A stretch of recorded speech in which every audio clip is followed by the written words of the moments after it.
Hello and welcome back to the channel. Thank you for joining me in another of my wonderful interviews. Now, as you know, been exploring what is lawful, what is legal, what is sovereignty on this channel amongst all the other different subjects that we explore. And everybody has a somewhat different nuanced take.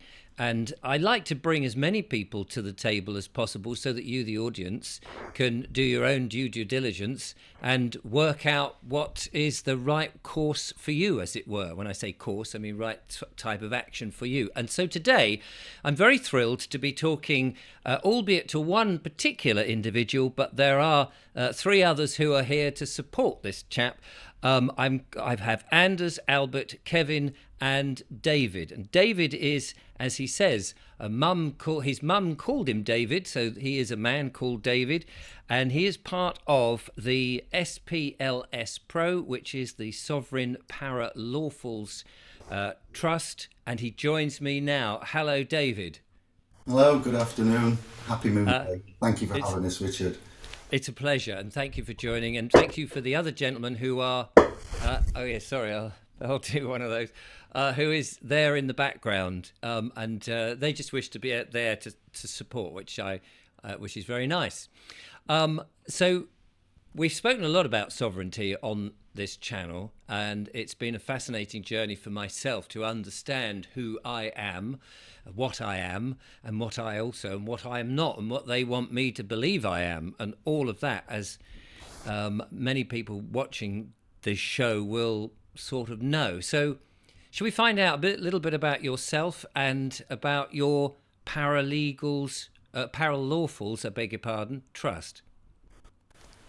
Yes, we can do. We'll gloss around the edges. It's one of the most top 10 frequently asked questions we all of us here today, on my side and myself, get asked. How do I prove I'm alive, David? How do I prove I'm sovereign?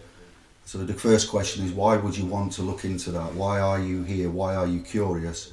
Why do you think you might not be alive? Because it's kind of ironic in 2024 with the evolution of AI and the technological advancements of man, and yet man seems to be, as Hancock puts it, a species with amnesia. Who, what, why, where and when. So what is sovereignty? What is the definition of sovereignty? When did it first appear? What are the etymological origins of sovereignty? What is the involvement of sovereignty in biblical terms? It may be mentioned around 200 times in the various editions of the Bible. Parliament talk about sovereignty. You've heard about parliamentary sovereignty. The monarchy talk about sovereignty and claim sovereignty. The people, forgive my loosely wording of it, but the masses gave their sovereignty to government in around the 1950s at a certain coronation.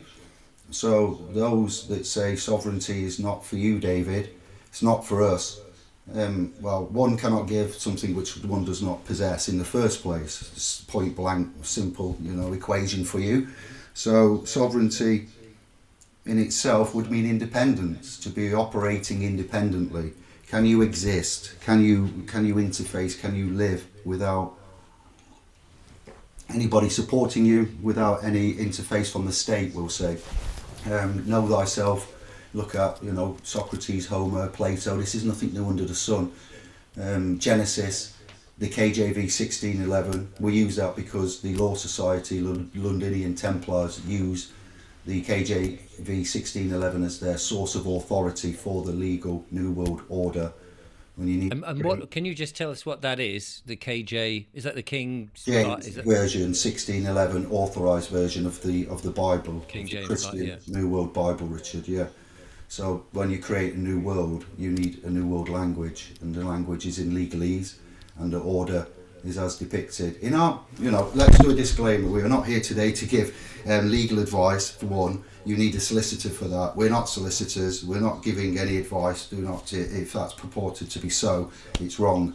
And I'm speaking English, plain and simple English, but we find out that there are indications within the Bible. The KJV 1611 is a book of commerce, I'm afraid, and it's a handbook for rights, titles, banking manuals, things like that. So we look at Genesis 1611 edition, chapter 2, verse 7, and you will find, it will read, When God breathed the breath of life into Adam, Adam became a living soul.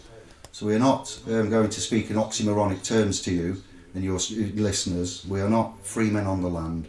We are neither sovereign citizens. We are not natural persons. And we are not private citizens or any other derivative of, because those words do not go together. A criminal offence, it's either a crime or it's an offence. So we're very careful with how we debase language that we look at. So when we assert ourselves, we also look at rights and retention of rights, and we teach you about those with regards to sovereignty. And I'm closing down. Why is there a provision in the United Nations Universal Declaration of Rights, particularly under Article 6, that states all humans are afforded the right to be recognised in front of the law as a person? Why does it warn you in the various editions of the Gospels and the Bible about persons? Why is there no respect of persons with God? If we are created in the image of God, Creator, Elohim, Most High, they, Genesis, it says we. Ancient Hebraic text, it says we, Elohim. We are there, mentioned in the creator form, created in the image of, as creators. So we've learned to close down, I mentioned Chiron last, Santos Bonacci, a few others, that Jordan Maxwell, the likes of. We're standing on the shoulders of giants, and we're continuing on the work. This is not our work, but we find that there are codes, signs, symbols, signatures, and what we proclaim to be our view on the dynamic of the existence of this reality, this legal, commercial, our private lives, our public lives, our children's, schools, offices, banks, mortgages, claims, everything that you deal with every day. We have a different view on with our thesis and who and what we are and how we claim to be. We don't come here to preach Christianity or to upset anybody or to influence. We're not looking for that. We're just looking to introduce ourselves. We have proposals for Remedy this year. We have publications and seminars with our Foundation Educational Trust we'd like to bring to your attention. We've got work and testimonials under our belt. Successes, our most recent success was just 2 days ago. A collective success was one of our private members in Wales that's had a really good result with regards to legal claims on her property via her landlord in terms of rent increases. So I've said a lot on that. We'll let you breathe and absorb, and that's who and what and where and why and how, as an introduction. Yeah.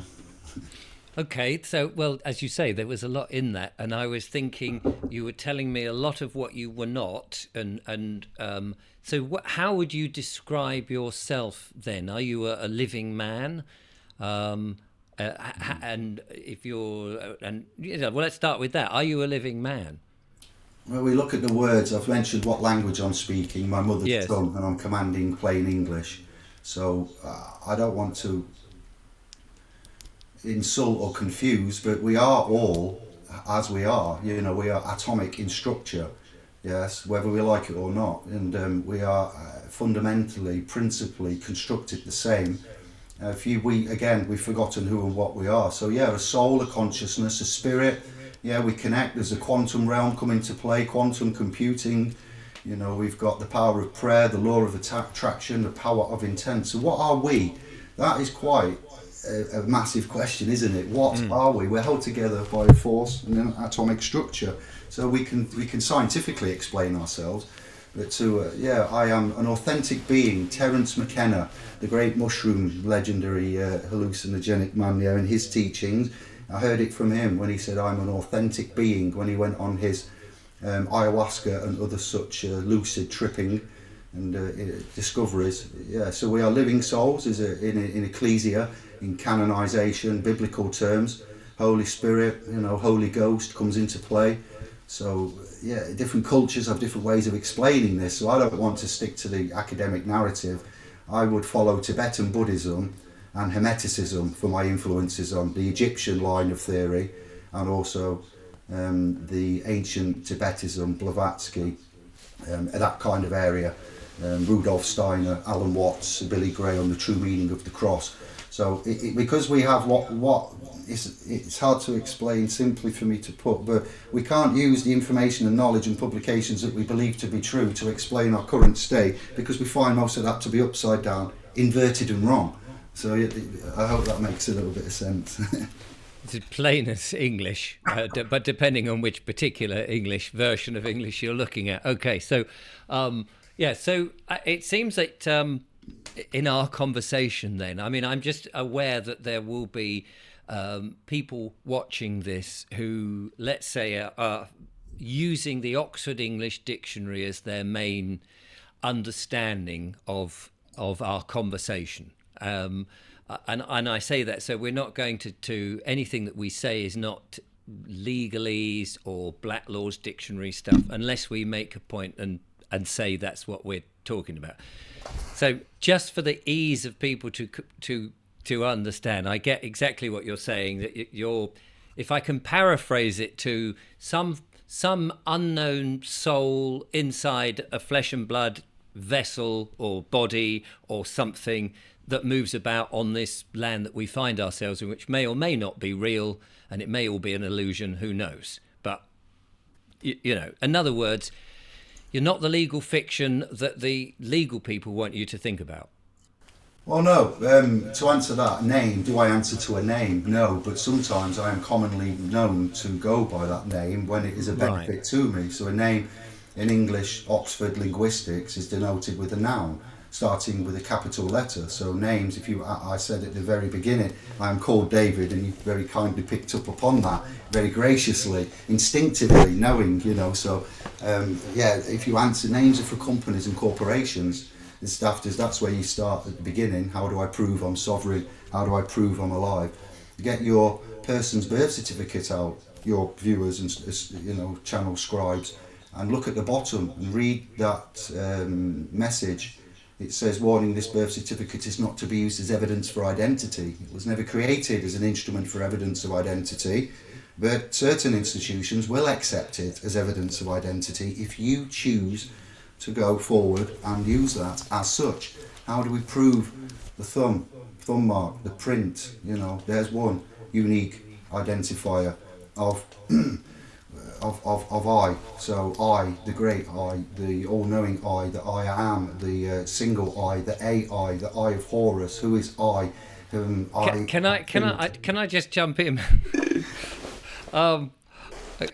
You touch upon a very interesting point there, and I've heard about, you know, identifying yourself with something unique like a thumbprint. If and this may be completely unrelated to what you're doing and all of that, but let me just throw this at you because I've heard this, and I slightly worry now that people are taking digital ID of us, and if people do use a thumbprint to identify themselves, that now can be replicated very easily and put into digital databases and re-replicated, which makes it perhaps not as reliable, or is it as reliable as it once was, because other people can start saying, no, actually I am this being, whatever it is, that for the sake of argument answers to the name of David, and has placed this image onto a piece of paper. Do you get where I'm going?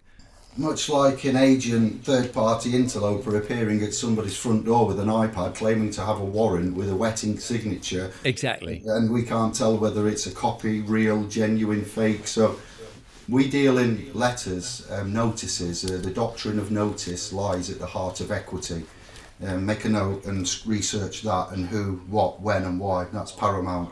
Now the notice doctrines, the doctrine, when we write letters, notices, the doctrine of notices. So why do we do notices? Why do we handwrite autonomously with, as the author, with the authority and the autograph? These all words begin with AU, and the periodic table of elements: gold, strong, powerful, AU, symbol, denoted. Just random, tedious link, but we'll continue on.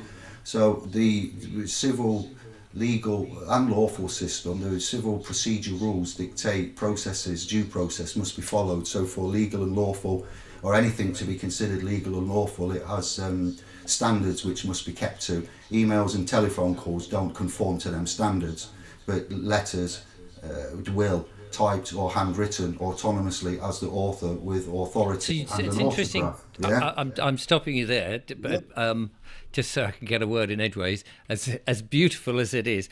So you're saying actually that maybe this is how, with our paperwork, that the authority of the hand of writing it from the being itself is greater than typing or using a word processor or a computer these days. I'm showing my age there now.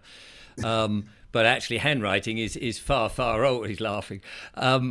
Excuse me. Handwriting, of course, is far older. And as you say, autonomous, it means that our soul has moved our hand with wet ink on a piece of paper, that it effectively proves that we wrote it and it's not photocopied. Is it making it authentic, I suppose? AU. Authentic. AU. There you go. Another AU word. Now you've got We've done another one of those. Yes, so why not? So Ding. Authenticity, authority. So you have the will of man. There has to be an intent. The intent is clear. The will is there.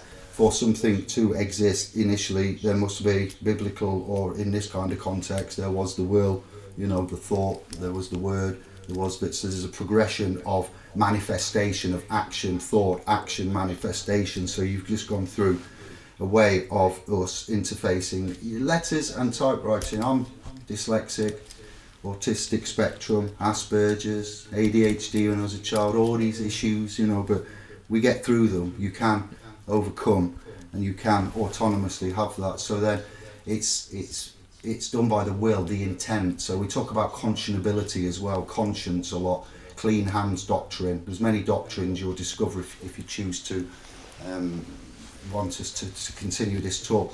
We'd like to come back or hold some sessions, or we will give you a complimentary access to our portal, and then you can go and discover as well, so what we're about and how we manage this. So the will is important. You may have heard of a last will and testament. And powers of attorney. That's something for everybody to consider. If you don't know anything about that, we can assist you and enlighten you and duly inform you as to your options available. It's a form of protection. So will and intent. Handwriting a deed, it's executed as a deed as well, which is not easily justifiable or seemingly apparent. If you type something, just splitting hairs here, but then when you type something, how do you sign off? How do you sign, or do you autograph, or do you sign? Where do you sign? What colour ink, and how do you? Is there a way to sign? Could you tell us the difference between the autograph and the signature? And is there a way to, yes, of course, to close down, is there a way to sign without affording public liability? Now, that's an interesting question in itself. If there is, we'd all like to know about that. So, yes, we are aware of, we'll say, ink significance, the placing. If ever you've seen anything to do with the monarchy, the royal weddings, anything that's been put into the public domain, the signing of the coronation, proofs of, there's a lot out there. You can find it. They don't always sign at the bottom in the middle, or the bottom right at black. They might sign at the top in the middle in blue. So there are reasons for that. But we are not in that society. We don't claim to be part of that society, legal, lawful. As such, we are not certified, so we don't have to ultimately recognise the conformality, the propositions of that. But we do recognise that they recognise that there is a just, right and proper way to do things, and we use that knowledge to read what they provide to us and to interpret statuses that may or may not be at play in that given layout. As you may get a letter, addressed in a certain typical way, or a demand, we can read back to that. But for signing an autograph, when you meet a celebrity, you never ask for a signature. A signature would be your sign of valuable consideration being afforded to that paper, which then affords you full public liability. Now, if you've done that knowingly, great. But if you're not legally trained, and to us, we're not, I'm not, and you are not legally knowledgeable, but you're interfacing legally, then you're handicapped from the offset. If you don't know that legalese looks, writes and sounds like English, but isn't English and has its own definitions from Black's Law Dictionary, and is effectively the language of the New World Order. So, yeah, there are tricks and tips we can teach that we use, simple, validated. What are they? If you put by, if you ever write any deed, document, letter, communication, agreement, it would be best off for you to retain and reserve rights to consider writing by, and then a full colon, dot, dot, and then David or Richard, all lowercase. What that has done, the word by at the end of your will, last will and testament, is denoted autonomy, and your lowercase name is denoted a calling, because it's no longer a name, because a name would start with a capital letter to conform to English. So you see what we do, we're very clever with how we, not so much the parsé syntax, quantum grammar from David Windmiller and other such people out there, or 3 dots here and there. It's a little bit ambiguous to us. So positions at play, titles, ink, significance, where you affix and afford a signature or an autograph, generally telling the reader what state, standing, and capacity that you are in. Presumably also telling those people who are clever and are part of the system that you know what the system is, and you're demonstrating as well that you're not in that system and you're well aware of their traps. Yeah, for instance, useful, we've discussed previously, I'm conscious of the time and we want to give useful information out as well as to introduce ourselves initially, Richard. Data control is a very powerful area that you all need to become aware of. Why? Because, as you know, data is protected, data is sold. We hear nothing but data. Now we're here for sovereignty and law, and we can follow a curve, and those that are interested, perhaps if we could have you on our channel live, or we come back and field questions, that would be an option. But yeah, I just want to be conscious of the time and what we're actually discussing and how we're discussing. So data needs bringing up. We've dropped in a few hot topics, of which we'll interact via the comments on this video once it's aired, and help people in between us perhaps meeting again or not. But the data side of things is incredible. Albert is very well versed in that, as is Kevin and Anders. For international viewers and viewership, we have data regulatory in-house and from external shores, international coming in. So you have different viewers on different continents. The data is paramount, and as a data controller, you can control a lot of your house's affairs, your estate, we call it, your estate's businesses and affairs with that. And if you don't know anything about data, then why don't you? You know, if you don't know anything about rights and what your rights are, why don't you? If you need to hire someone from the legal realm, a lawyer, an attorney, a barrister, whoever, to tell you your rights, they're all in a club. It's called the Law Society. We're not in that, as George Carlin said. So, hello, that's why we need to help each other, you know. Well, I suppose one of the I mean, you highlight there a very interesting point that a lot of people may, as you say, hire a solicitor to tell them, or a barrister to sort of stand up and represent or represent them in court, or as on paper even, by writing letters, etc. And that's because we've come to a point where we've all been a lot dumbed down by the very system, by not teaching us the very things that actually would be useful to us. And because of that, it seems to me that many people are falling foul when they ought to be able to stand up straight and say, well, I'm not part of this, I don't consent, it's got nothing to do with me, your weird system.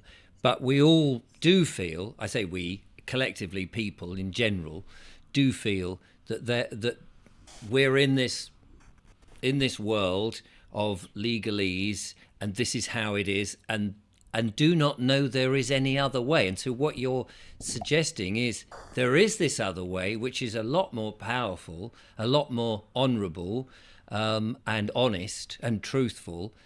And that's presumably what you're here to do, is to help people to get out of the entrapment and the slavery that many people have been put in. What? You put all that on me? I'm here today to help everyone. Not you personally, but not you personally, but your trust, the SPLS Pro, the a joke.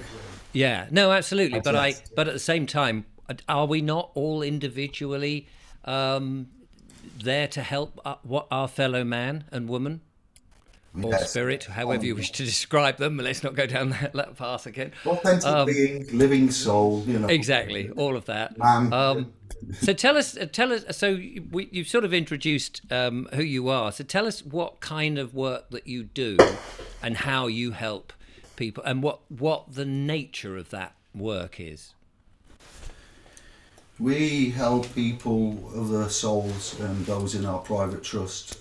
We have a private Telegram group set up for chat for those that are with us on the website, splspro.com.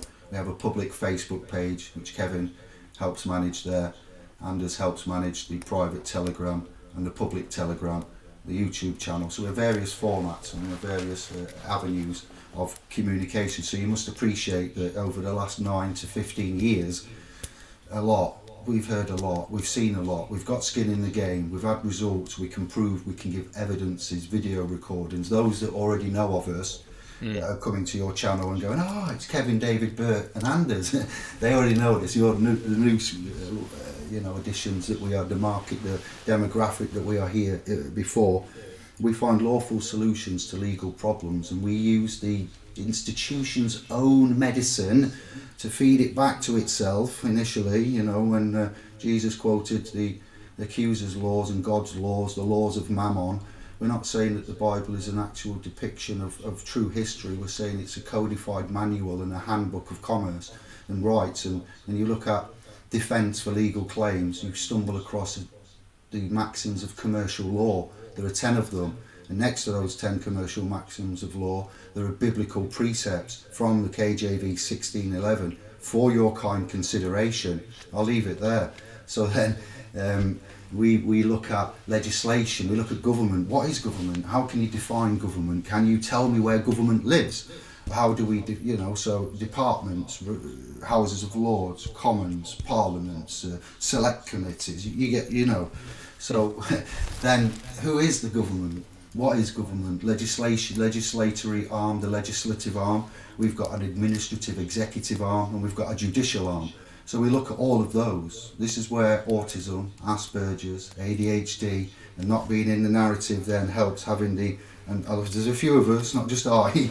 And so we take the information, we study legislation, we study its jurisdiction, we study common law, we look at what common law is. We go down our academic routes, and we go down free man on the land, practical lawful descent. We've done it all. John Smith, Justin Walker, get out of debt free from the days of John Harris and thereabouts 25 years ago forwards. So respectfully, we look at United Nations, Mosaic, we look at legislation, we look at duties and obligations. We don't use Magna Carta. We look at UCC and the possible inclusion of that as the United Kingdom is a corporation masquerading as a country, it seems. Proven fact, registered on the Securities Exchange Commission. Go check. So then we look at the involvement of corporations, governments, agencies, and it's very difficult when you've got ones from Australia, Canada, New Zealand, America purporting to know the remedies, but we have different setup, being England and the church and the state and a merger, and the ministerial government and the ministerial codes and things. So I've explained enough on what we analyse and what we have to analyse, and then obviously court scenarios are different again because you've got your tierages of courts and the jurisdictions and authority, our private family courts all the way up to the high courts with equity and trust law. So yeah, it's rather difficult at times, but we have to judge each case individually on its merits, and we provide a recipe of possible action to consider. Now, your trust, I understand that you can join this for free, is that correct? Facebook, yes. The public Telegram, yes. Indiglo, YouTube outlet, yes. The information of which we have is Masonic, and it has been kept occult for a long time. So we protect our intellectual value of our combined efforts because we need to. The private offers protection, the public has public liability, so we have a private domain, and it's for an annual access is for an annual donation of £12 British per year, Richard, yes. Which of course people can find in our bung, that obviously I'll put the link in the description so they can investigate further. What would you say would be your biggest triumphs to date to encourage people to sort of start looking at what you do? Just give us an example, maybe. For me personally, and with some for the group, I'll just go randomly. So it started with access, me, children, family split. private family courts. I got taken down to the courts. My person did. I was very young at the time. Well, I say very young. I was about mid-20s. It feels like an eternity ago. 45, but family court, Sheffield, 12 o'clock court, representative for the Secretary of State. Dad owes 25 grand in back pay. I had to argue, I had to go down, I had to present. I knew very little of what I know now at the time. That's why I got into this. Fathers for Justice, families, children, the collapse of the social structure of our communities as we see it, the degradation. I digress. So I won that because I stuck to my guns, and it took me 2 years, and it nearly caused the end of my life via suicide. So that was Really? the beginning origin story of the fuel of the fire inside I. We've discharged charges at Oxford Magistrates under cross-examination with a traffic officer, that's myself, and a man I can only mention as Thomas because it's his private business, but we have evidences of that. We discharged the charges. The magistrates had to go out and deliberate and get expert advice, and decided to discharge the charges on that.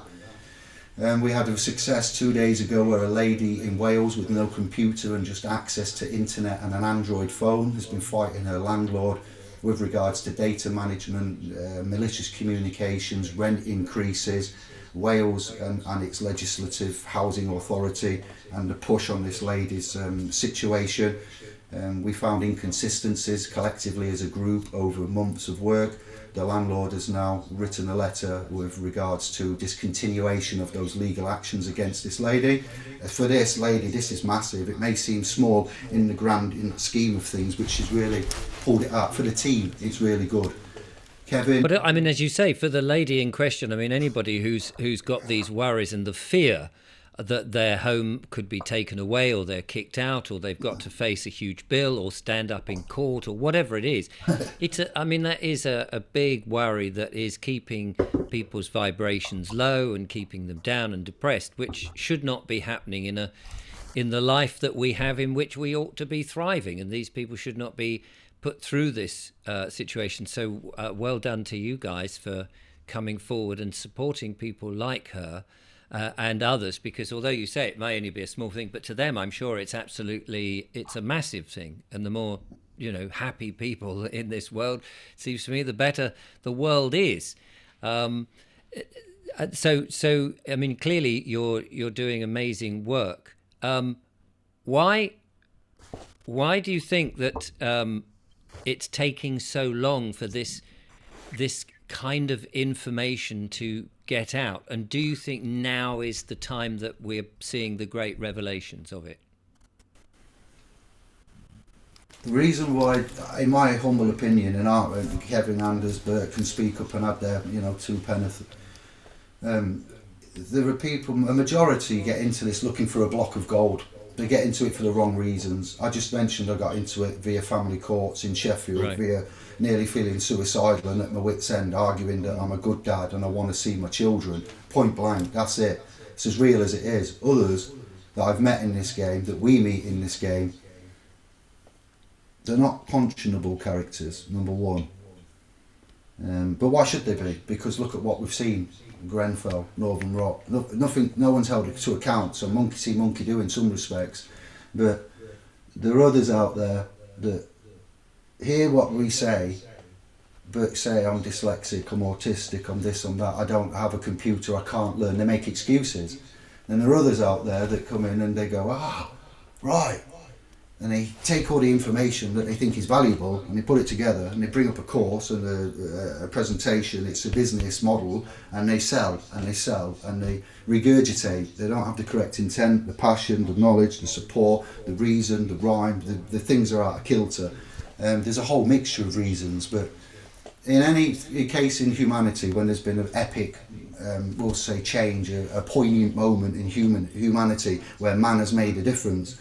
When you take all of humanity off, we take the whole, what we will say, inhabitants of this nation state landmass known as England, it would just take a third of the people to not give a hoot. It will take a third of the people to get involved, and a third of the people to not really make up their mind. And when we look at history and things that have happened, a third of the people is all it would take.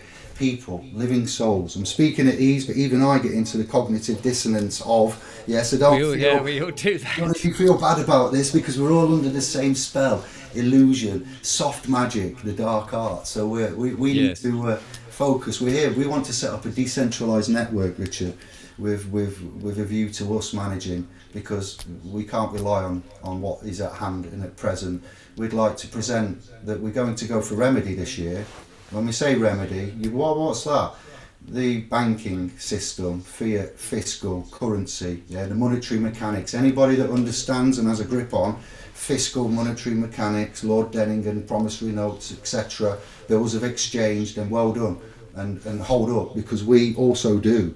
Number two, the remedy for the capital gains made by the state. When we speak of remedy in gold bars, why is the information so disseminated? Why is there so much supposition, allegory?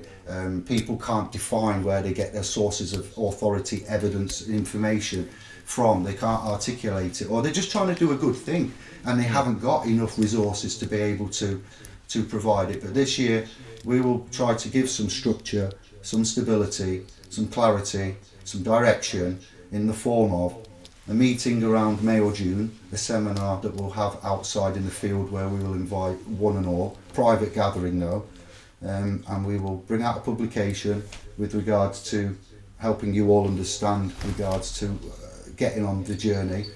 And when we go for remedy, we're going to ask for equitable relief. When we ask for remedy, is against the financial, fiscal, bankruptcy chaos that we see now, subject to a private banking cartel known as the Bank of England, which is neither a bank and it's nothing to do with England. So work that out, So we're looking in those directions, and we believe we have the rhyme and the reason and the articulation at this point, after so many years in the game, to go for remedy. And if I can get remedy and exit from the public, legal, commercial realm over to a private, lawful, equitable realm, why can't you? And if this has been done before, and it's been done privately by others in a solitary capacity, then why isn't this option open for everyone else? It either exists or it doesn't. And we're going to put together an articulate, concise, non-argumentative claim of facts. And if I get through, great, I've got through and I disappear in the private, I'll put my feet up, I'm happy. But I'm not happy here, because I have got a conscience, and we do need to, something does need to change for the good of our blood, our children, our assets down the line. So how's about if we go for a remedy together? And when we go for this remedy together, we'll have a lead claimant set up. It will be done privately, but with enough backing and support. You don't need to pay us anything, you don't need to go on a course, you don't need to do anything other than give us some contact. We'll work it out how you would let us know you're interested with regards to this claim of remedy for equitable relief in this financial banking bankruptcy system we find ourselves in. And if I get it, you all get it, okay? And then we move through. It won't be publicly advertised, there won't be YouTube videos and things like that. When we move to the private, we all move to the private.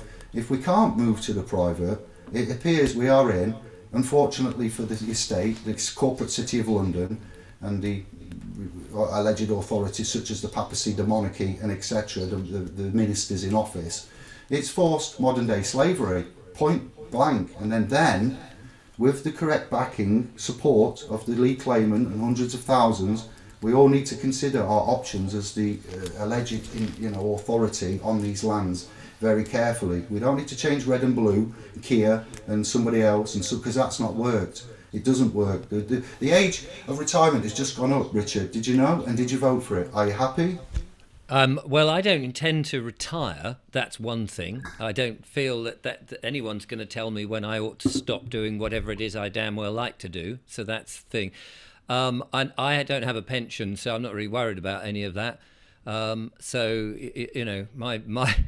my work will carry on, because I feel I hopefully will be on a bit of land growing my own stuff. And the day I can't grow it will be the day I go to the next realm, I guess. So I don't want to be part of all this sort of, you've got to do this and achieve this and get a gong when you get this. It's like, oh, great, okay, thanks very much. So let me ask you, were you talking about a remedy as such for a different type of financial situation coming up, not being in debt currency and things like that? I've had, now you don't have to tell me what your thing is at all, but I've had people talking as if the answer has to be digital, on the blockchain, that sort of thing, such as cryptocurrencies and Bitcoin and all of that. Now, I'd be interested to get your opinion of whether that is a direction that ought to be followed or ought to be thrown into the sea and dissolved by the salt. Well, number one, man's one true currency is trust. If you don't have trust, not trust law, not ecclesiastical church stuff, just trust. If we can't trust one another, we've got nothing. So we need to reinstate that with ourselves in communities and internationally at some point. Number two, currency, the value of things. How do we value things? What is value? Well, money is a tool that allows us to give a monetary denomination and value to objects. But there is a value in your channel. There is a value in what we are saying. There is a value, you pay in many forms. You pay attention, and you get rewarded with wisdom. So crypto, if we could go down the similar vein as what Jack Fresco presented on the 1978 Larry King show, where he proclaimed to solve all of the world's housing, social and such like problems, and presented a resource-based economy. That line of thinking, the crypto kids could save us. We could do away with this out-of-date, archaic technology known as money, which isn't money, it's credit and cash. Sir Richard Werner, Professor Richard Werner, is a monetary mechanics Cambridge scholar, and he will search for him and he will enlighten you. Look for Renegade Inc. RT News and look for the disclosure that he gives on monetary mechanics.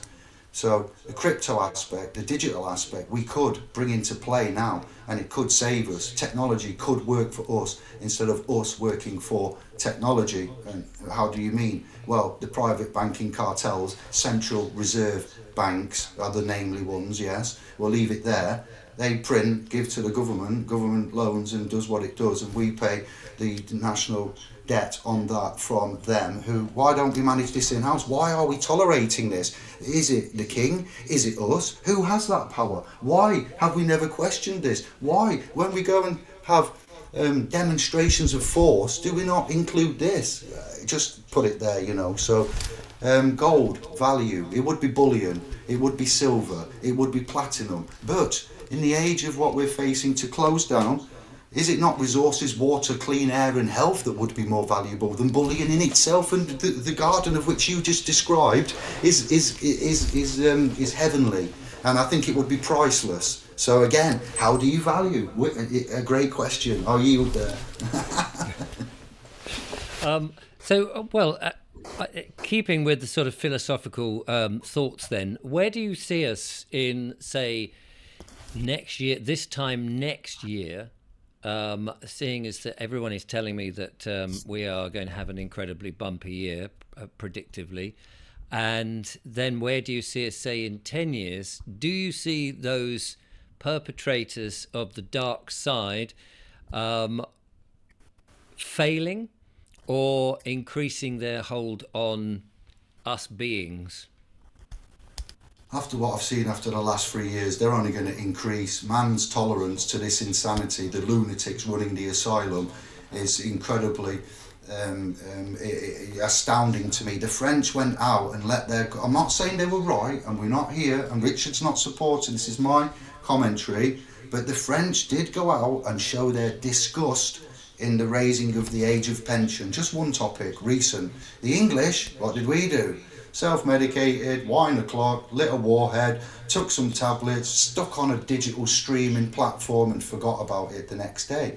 Grenfell, I'm sorry to be macabre, but the banking scandal, how much do we need to tolerate, Richard? And, the boys here, the men here will back it up as well. We've seen too much that's heinous crimes, let alone other stuff that's happening aside, the schools, the education, the immigration, the UK border force being non-existent and boat after boat. I digress. So No, no, but you're adding. I mean, you're painting the picture of where we are and why the English people, or the people who, the beings on this land that we are, it's known as England, is do not seem. You know, where's the outrage? 10 Where is years the time. outrage? Yeah, 10 years time, you say. I dread to think in 10 years. I dread to think. Not to be macabre. So we're going to give No. you an alternative option. There are different ways to So it. I suppose, let me rephrase my question then. If they adopt what you offer and come in honourably, humbly, and earnestly with an open mind and take away what you say, how do you think life would be different? Roller. Do you remember in the old black and white films where men used to wear suits and there was manners and courtesy and things were taken for granted? I imagine a realm of that again, where we just common sense returns. The return of common sense would be one. The return of being humble, honourable, conscionable. We've lost a species with amnesia doesn't even cut it. You don't know what language you're speaking, you know. So we don't. We're all in the same boat. So it's about re-education. We have to go back to the beginning, everybody. We've been hoodwinked. Our religions were not wrong, they were just incomplete. There has been some skullduggery, and we need to now, at this moment, with all this technology, all this connectivity and intelligence and options before, you know, trans is a big word other than sovereignty of the trending genre. That worries me. We are here to let everybody, the world, know that our society and our philosophy is open to all souls, and we do not prejudice in ways as such, but we do not want to transgress. All right, so transgender is one thing, we're leaving that there. All right, that's another, we appreciate respectfully, but transgress, look in the Bible for the origin of transgression. Look what it means. It's the KJV, because not because it's revered, because it explains the commercial infrastructure at hand. So the transgression of man, being, soul, spirit, consciousness, quantum fibre, whatever you want to label yourself as, just don't be a person, don't be a mister, or a missus, and don't answer to the titles, and be aware that we transgress daily, and that ties in with the daily self-crucifixion that you are warned about. The capitalisation of the father's name on the birth certificate, they take the father's name in vain. Why is it capitalised? It doesn't matter, David, they told me at the Liverpool General Registry office when I had a meeting and asked them face to face. Well, if it doesn't matter, then why is it capital? It should just all be the same, shouldn't it? No answer for me. What? I digress. Gravestone, Bromley Stewart, Gloucester Channel, standing on the shoulders of giants, Gloucester, Latin. The word post, we think it's English. It means after. The Horizon Post Office scandal recently been in. The England's biggest miscarriages of justice ever, allegedly, in all of history. Post means later, after, post-mortem, post-COVID.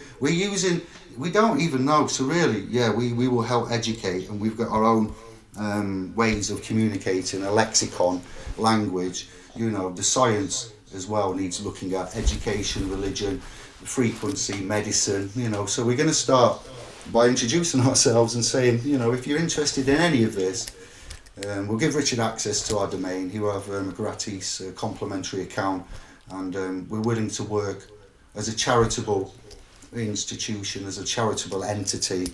And I'd really like Kevin, Anders, and the others to come in and just at least say hello and show their face if they were up for it. And if they don't wish to show their face, they can Well, say hello by hiding I the. just, it's Albert. Hiya. Hello, Albert. I'd just like to add one thing that stuck out throughout my learning, a legal maxim, basically. Those that don't assert their rights, they have them. And that is on my journey all I have done. I've asserted, I've not accepted the norm. Some of these corporations that attach themselves to us and come via third party assignments and other such things, or even just where you park your car a bit wrong. When I say that loosely, car, vehicle, whatever, mode of Yeah. conveyance, there's so many names we could come up with. Do you know what I mean? But I assert it that I have no business with them. And I like recently, I'm sure they don't even know this council, like how to even respond to me because there's no pro forma templates they can send out in the response because I've confronted them. Do you know what I mean? But Mm. it's knowledge that we're sharing, and those that assert their right, you will see. You know, and that's why I thought I'd chime in just there and say, Yeah, no, thank that's you. all we want to do: help each other. You know, so there's too many attachments going off, too many demands. They're putting us under too much pressure, and it all needs to stop, and we can stop it. Yeah. And that's really a very powerful message that we can stop it Yeah. if we put it's knowing that that it's being put on us. I think a lot of people don't even know it's being put on them, and then they've got to question whether do I like that, and if they don't, they think, well, actually, can we do something about it? And then your message there, we can Yeah. stop this. Well, because even if let's look at data protection for one, you'll get a company say you've gone into default. Yeah, there's a lot of stuff that's gone on behind the scenes when a default happens. Yeah, they're insured for certain things. They sell off certain asset pools and other such things. Yeah, but then you'll get a third party interloper, let's say, ring you up and then want to go over data protection. Well, hold Hmm. up a minute. Straight away, there's been a data breach anyway. Did I agree to any Exactly. of this? How Did did I you know say about my? everything was Yeah. secure? Yeah. So, and then we fall for it, and then we go over it, and then automatically you've given attachment. So it's knowing when and what to actually say to some of these individuals because we haven't really got business with them. And that's how No. I look at it. I look at the public and the private. Get those two right, do you know what I mean? And then you send these underlings and these third parties away quicker than you thought, do you know? So I just Brilliant. like to put that in.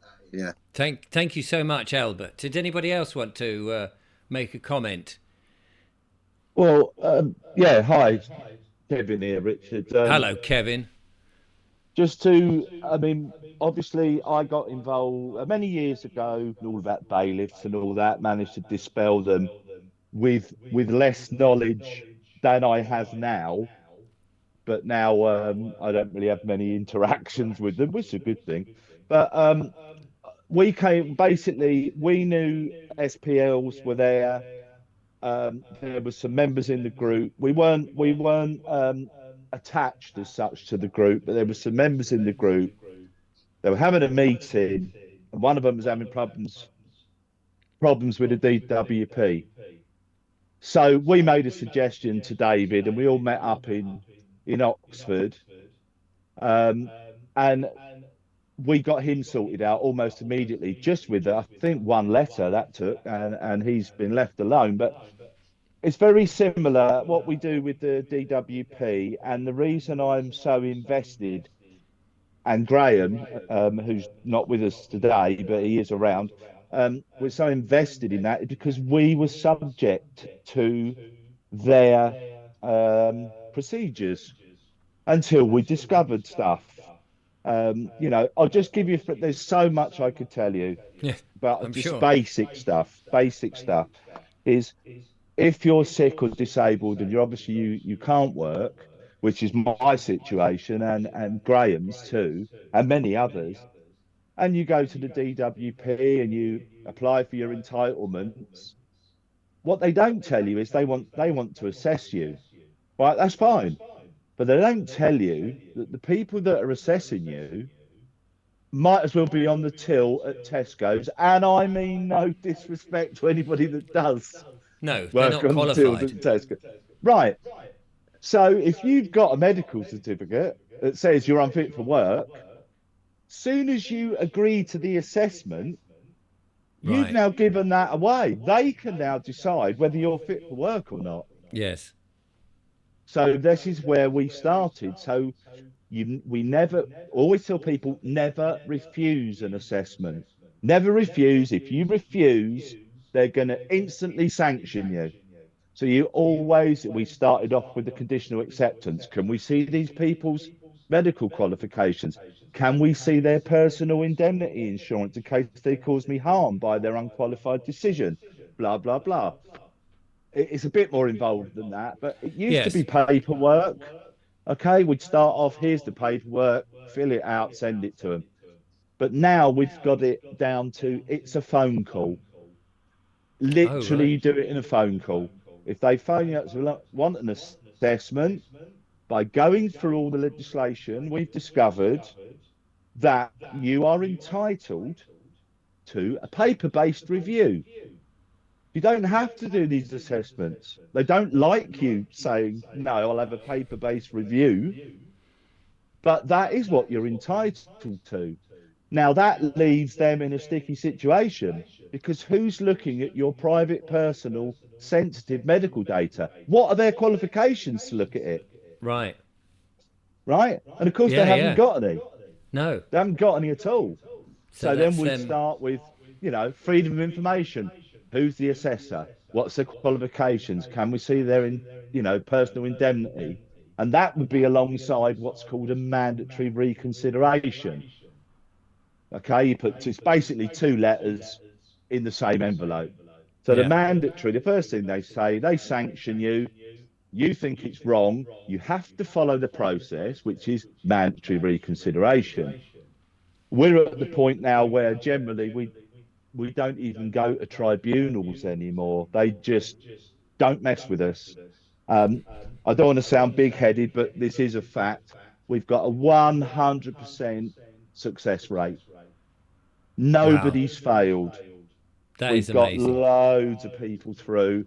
So although I'm a scholar of trusts, equity, common law, etc., that's where we've really focused because what we were seeing initially, Richard, a few years back was people committing suicide over sanctions, people becoming homeless over sanctions. It was terrible.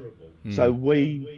and Graham and we didn't come up with this idea and then say, oh, let's try it on other people. No, we threw ourselves under the bus. We tested this on ourselves with them before we released it.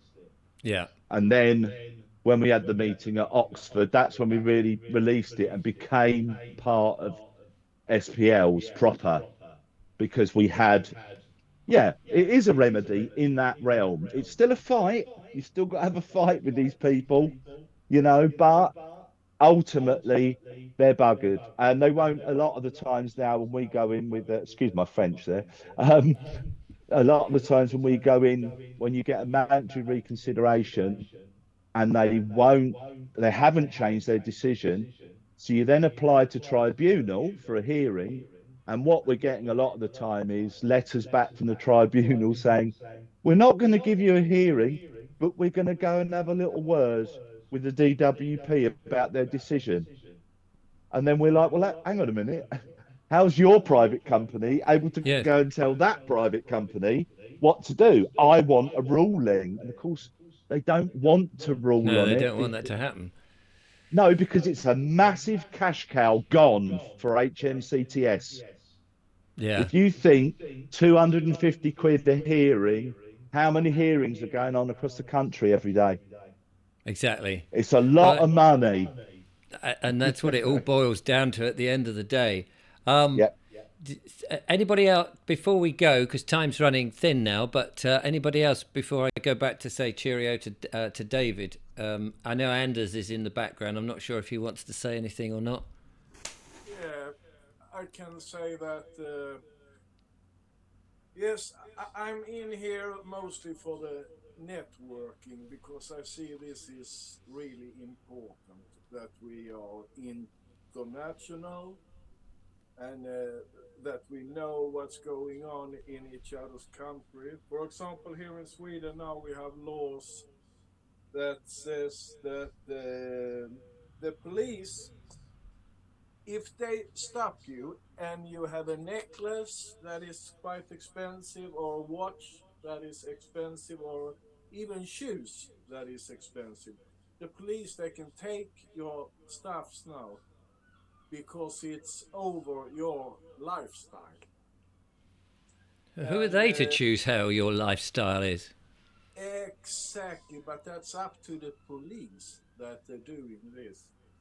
And actually also if you have money on your account that could be a heritage or something, if you can't prove that this money they are from honest work, then the government or the police, they can take this money from the family, and that can be generations back. So we have all these draconian laws coming here in Sweden, and we have the same with the smart meters. We are fighting a lot about that here. So yeah, we have lots of things in common, and I believe that networking is the only way to come out of this. Small groups, but networking, not too big groups. Hmm. Amazing. Well, if nothing else, I think that's absolutely brilliant. So people can share that information and push back where they can. Thank you so much for that, David. It's been a joy to talk to you and your three colleagues there, Albert, Kevin, and Anders. It's been fascinating insight into what you do. As I say, your website will be on the in the description, so people can go and check that out. And see what you're up to. And I just wanted to thank you for coming on and sharing your insights, and so that people can find out more and learn how to get out of the quagmire that we've all been bunged in. It's been brilliant. It really has. Thank you. We've held back lots and lots, but yeah, we've got lots to offer. We've got ideas. We've got big hearts. We've got evidence and proofs, and we're giving it one last push, and we're letting you know who and where we are, and what we plan on doing. The meeting, May or June, will be in Wales somewhere around the Gower for our Sue. We're looking at. I've inquired about hiring the Anglican Cathedral in Liverpool just for the play, just for the showmanship of it all. That's possible. A publication with regards to helping others understand and get on this will help promote that and make that accessible for all on many formats. And then I've got some content on my channel Indiglo that I'm going to release, which is for those that are the word porn fans that we have. You must appreciate yourself. You may have a collective of friends, of eclectic collection of friends, and there are some of us that really just wow the others with the knowledge that they have, and we're working regards etymology, linguistics, maths, phonics, sonics. So I've got a presentation of content leaning Leonard Horowitz, leaning on him and his philosophy about the 369 Tesla vibration. So the channel will present the missing link with regards to how all of this is relevant in everyday terms, how you speak to one another, how you speak to your we say blood and assets, but you say kids, goats, children, etc. That's going to be interesting for you to sink your teeth into. And, Fantastic. Yeah, thank you again. Well, make sure after we've spoken, you give me the YouTube channel so that I can put that in the description as well, and people can follow you there. That would be really great. But I'd just like to say thank you very much to you four gentlemen for coming on and being part of today's show. It's been a thrill to meet you, and I hope that my audience will go and check you out in much more time that they've got to do so. So there we are. So anyway, I'll be back with more monologues and more wonderful guests. But in the meantime, from Anders, Albert, Kevin, and David, thank you for joining me. And until next time, goodbye. Cheers, Richard.